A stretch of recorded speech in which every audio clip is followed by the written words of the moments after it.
This is the easiest way to determine daily bias using IST concepts. The only thing you need to do for this is go to the daily time frame and look for a fair value gap on the higher time frame that's supporting the current order flow. So in this case, we are bullish. So you see price going up. That means all the bullish fair value gaps is our starting point. So here we have a fair value gap. There's a gap between this candle's high and this candle's low, right here, and right here. And the only thing you need to do for a very easy daily bias is wait for price to create that fair value gap, and you wait for price to come back into that fair value gap. That's your starting point. So let's look at an example. In this example, we trade on Monday into this daily bullish fair value gap. And what is the target here? We trade from a internal range liquidity, that's a fair value gap, towards a high external range liquidity because we're bullish. So this candle is then our drawn liquidity. Of course, this is in hindsight, but let's look at how this would look like if price did not create this yet. So let's drop to the lower time frame. So now it drops from the daily time frame to the 15-minute time frame. You can do the same on the 5-minute as well. The price trades into that daily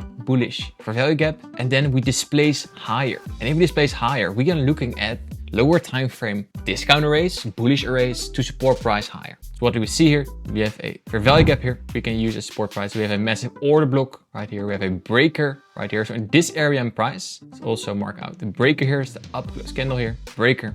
And that should support price to go higher, and where to? Towards a old daily high. So let's see what price will give us.